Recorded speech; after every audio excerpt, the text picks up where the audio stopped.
মুত্তাকি হলে কোরআন শরীফে আল্লাহ বলতেছেন আমি তাকে 4টে পুরস্কার দিব। 4টে পুরস্কার কি? কোরআন শরীফের 28 নম্বর পারার সূরা তালাকের মধ্যে আল্লাহ বলেন ওয়ামাইয়াত্তাকিল্লাহা ইউকাফফিরহু আনহু সাইয়্যাতিহি ওয়া ইউযিম লাহু আজরা। এই আয়াতের মধ্যে 2টা পুরস্কার বলছেন, একটু বুঝেন। আল্লাহ বলেন ওয়ামাইয়াত্তাকিল্লাহা, যে ব্যক্তি তাকওয়া অবলম্বন করবে, তোমাদের মধ্যে যে মুত্তাকি হতে পারবে, ইউকাফফিরু আনহু সাইয়্যাতিহি, আল্লাহ তাআলা তার সমস্ত গুনাহগুলোকে ক্ষমা করে দিবেন। সুবহানাল্লাহ। মানুষ জাহান্নামে কেন যাবে? গুনার কারণে। কেন যাবে ভাই? আল্লাহ যদি গুনাহ ক্ষমা করে দেয়, তার আর কোনো চিন্তা আছে? 1 নম্বর পুরস্কার। এই পুরস্কারটা কিন্তু আমাদের জন্য সবচেয়ে বড়, কারণ শয়তানের ধোঁকায় পড়ে গুনাহ করছেন এমন কেউ নাই, কম বেশি গুনাহ হয়ই হয়। আল্লাহ বলতেছেন ওয়ামাইয়াত্তাকিল্লাহ, যে ব্যক্তি তাকওয়া অবলম্বন করবে, মুত্তাকি হবে, ইউকাফফিরু আনহু সাইয়্যাতি, সাইয়্যাত মানে অপরাধ, মন্দ যত কাজ আছে সমস্ত কাজগুলোকে আল্লাহ তাআলা মিটিয়ে দিবেন। সুবহানাল্লাহ।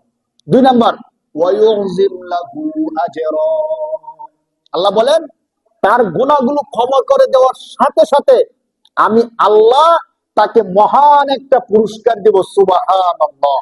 যদি আমাদের এলাকার মেম্বার বলে যে তোমাকে বড় একটা পুরস্কার দিব, এর মানে হতে পারে 5,000 টাকা। কত হাজার টাকা? একটু খেয়াল করেন। আর যদি আমাদের গ্রামের এমপি বলে তোমাকে বড় একটা পুরস্কার দিব, এর মানে হতে পারে 5 লাখ টাকা। ঠিক কিনা বলেন? মানে ব্যক্তি হিসেবে পুরস্কার কি হয়? ভিন্ন হয়। যদি সরকার বলে যে তোমাকে আমি বড় একটা পুরস্কার দিব, এর দাম হতে পারে 5 কোটি টাকা। ঠিক না বলেন? তো যেখানে স্বয়ং আল্লাহ বলছেন যে তোমাকে আমি মহান একটা পুরস্কার দেব, অবশ্যই সেই পুরস্কারটা হবে সবচেয়ে বড় পুরস্কার, তার নাম হলো জান্নাত। সুবহানাল্লাহ। তাহলে কোন ব্যক্তি যদি মুত্তাকি হয়, তাকে আল্লাহ পুরস্কার দিবেন 4টা। কয়টা পুরস্কার? এই আয়াতের মধ্যে 2টা আসছে। একটা হলো গুনাহ ক্ষমা করে দিবেন, 2 নাম্বার হলো মহান একটা পুরস্কার দিবেন। কি পুরস্কার এটা আল্লাহ জানেন। পরের আয়াতের মধ্যে, এই সূরার মধ্যে আরেক আয়াতের মধ্যে আল্লাহ বলেন ওয়ামাইয়াত্তাকিল্লাহা ইয়াজআল লাহু মাখরাজা ওয়া ইয়ারযুকহু মিন হাইসু লা ইয়াহতাসিব। আল্লাহ বলেন তোমাদের মধ্যে যারা তাকওয়া অবলম্বন করবেন, গুনাহ ক্ষমা করে দেওয়া, জান্নাত দেওয়া, এগুলো কি দুনিয়ার বিষয় না আখিরাতের বিষয়? আখিরাতের। দুনিয়াতে তো কোনো কিছু পাইলাম না। আল্লাহ বলেন শোনো, কোন ব্যক্তি যদি তাকওয়া অবলম্বন করে, আমি আল্লাহ তার জন্য দুনিয়ার মধ্যে পুরস্কার রাখছি। কি? ওয়ামাইয়াত্তাকিল্লাহা, আর তোমাদের মধ্যে যে তাকওয়া অবলম্বন করবে, ইয়াজআল লাহু মাখরাজা, আমি আল্লাহ তার সমস্ত বিপদ বালা মুসিবত গুলো দূর করে দেওয়ার জন্য সহজ একটা রাস্তা খুলে দেব। সুবহানাল্লাহ। অনেক সময় হয় কি, আমাদের কাছে মানুষ এসে এমন বিপদের কথা বলে, এমন সমস্যার কথা বলে যে এই সমস্যা আর কোনোদিন সমাধান হওয়ার নাই, আর সুযোগ নাই। সময় থাকলে অনেকগুলো সমস্যা বলতে পারতাম। এমন সমস্যা মানুষের জীবনে আসে, এর কোনো সমাধান নাই। আল্লাহ বলতেছেন তোমাদের মধ্যে কেউ যদি তাকওয়া অবলম্বন করে, মুত্তাকি হয়, আমি আল্লাহ তার এমন কঠিন বিপদকে সহজ করে দেওয়ার রাস্তা খুলে দেব। সুবহানাল্লাহ। শুধু এতটুকু?